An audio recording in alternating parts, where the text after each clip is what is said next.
G'day, g'day. How are you going? Oh, all right, I'll stop. All right, don't go. Sun and Mood Reads. G'day, g'day. Welcome. I'm sorry. I'm just in a really stupid mood. I don't know why I'm doing that.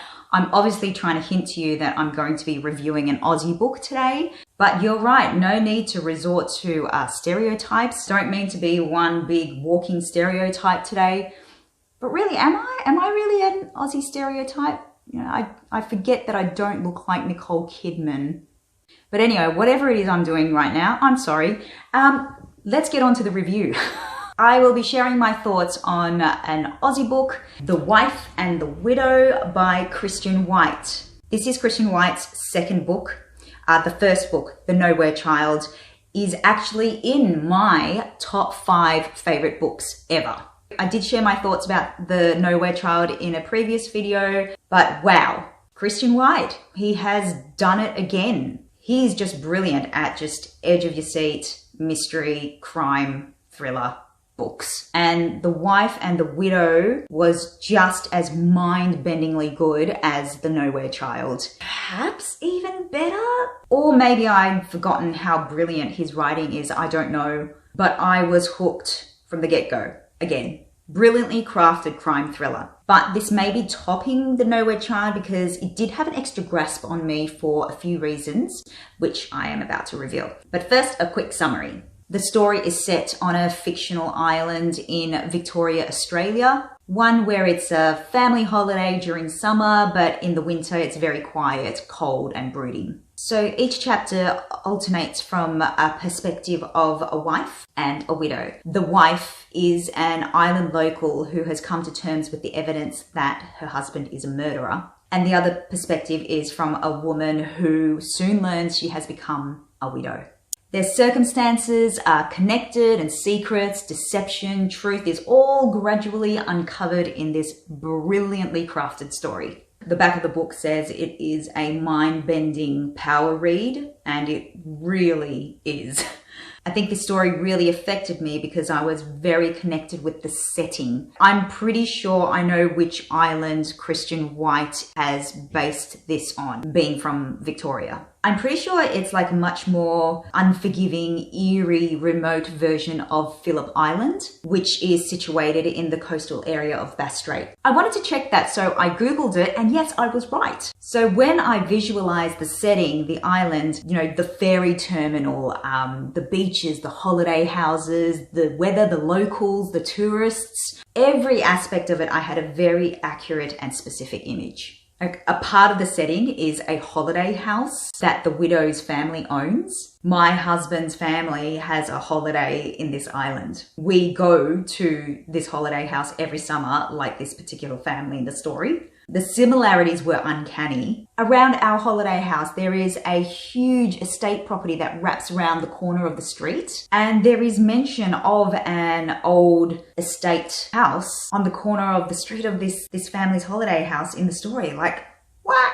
Uncanny. Yeah, like I kept reading this and like blurting to my husband like, oh my God, they're talking about the kiosk on the wharf or the half-hour ferry trip from the peninsula to the island. So this obviously added to the thrill and the immersive experience. And yeah, I do feel perhaps because of this reason, The Wife and the Widow might have been a much more thrilling ride for me than The Nowhere Child. I would say the reason Christian White stands out from other crime fiction authors is this undercurrent of just really intriguing but quite sinister element. In The Nowhere Child, it was the exploration of like just extremist Christian fanaticism.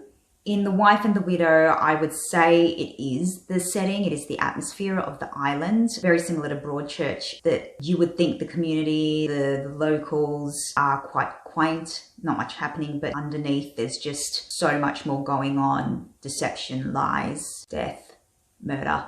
I thought I'd mention this as well. There's another occurring theme in both books, and it's to do with a type of animal, and I have to mention it because one of my friends who read The Nowhere Child upon my recommendation, she came back to me and was really pissed off with me because I didn't give her a trigger warning. There is an aspect in The Nowhere Child, there's a few scenes where it involves snakes, right? And my friend has this phobia of snakes, and I completely forgot about that part of the story. So there is that underlying occurring theme of snakes in The Nowhere Child, with the wife and the widow, strangely enough, but it's just really creepy. There is an occurring theme of moths. So I guess almost like in the tradition of like, you know, like Silence of the Lambs. I don't know if that freaks anyone out. Actually, I do have another friend who has a genuine phobia of moths. So I think that might be a thing. So yeah, there you go. That's a trigger warning. I can't really go into the specifics of the structure and how it's narrated because it will probably be a little bit of a spoiler, and there is kind of a twist there, kind of aha, oh my God moment. But the author just structures the story so well in such a compelling way that you just cannot put the book down. I read this probably in a day. I needed to know what happened next. And I said this with The Nowhere Child as well, but honestly, these stories are just better than a Netflix show. Like seriously. I would say that The Wife and Widow, yes, it is more of a plot-driven story, I guess, than character-driven, fast-paced. But at the same time, I think it's really well-rounded. I think you learn enough about the characters that, yeah, you empathize with them. For me, I guess, because it is based in Melbourne and it does kind of depict some of the classes, I guess, in Melbourne society. I got a very, very vivid image of what the characters look like, their personalities, their environment. At the same time, the depiction of these characters would definitely not be lost to other readers out there who are not Australian. It's a very relatable community, the people in this story. It's quite universal. For example, Liane Moriarty's Big Little Lies. The book was set in Sydney, Australia, in the Northern Beaches, but the TV adaptation was set in OC County in America. But it really didn't take much away from it, just besides the fact that I was just super jealous and pissed off that they changed it to an American society. I'm over it, whatever. Just saying that it is very relatable, plot-driven, fast-paced, intriguing, yes, but you get enough depth and complexity from the characters. That aspect of it isn't missed. Christian White just has this brilliant way of writing so simply, almost sparsely, but within his words somehow he does conjure up the tone, the environment, the story in so much detail. I don't know how he does that. He's bloody good. Yeah, this author is taken down under by storm. I put a hold on this book at the library in, I think it was April or May. It's only just come in now. It is October. That's how popular this book is. And by the way, in case you're wondering, I actually work at the library. If you were ever wondering, oh, do we get dibs? Do we get advantages when it comes to like holding lists? Like, no, we need to wait in line just like every other member. Anyway, I think it's one of my missions as a new booktuber, someone who just loves books, to just get Christian White out there. I don't think he needs my help, obviously, but he's just brilliant. He should be up there with the Ruth Wares, with the Gillian Flynns. He's just brilliant. I reckon I've said brilliant about 50 times in this video. He's marvelous. Am I meant to give it stars now? Is that what I do? Okay, so I would give it 4 stars, maybe 4.5. It was just so good.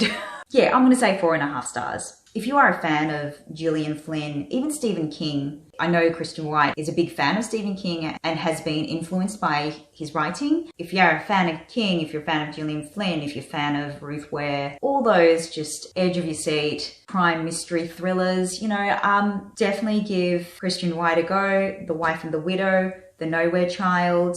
And if you do, please let me know how you go. Let me know your thoughts. I think that's it. I stop now because that's how reviews go when you only review one book. Alright, I promise I will get better at these one book reviews. Thank you for joining me. Please subscribe if you are compelled to. My name is Sun. This is Sun and Mood Reads, and I will see you next time.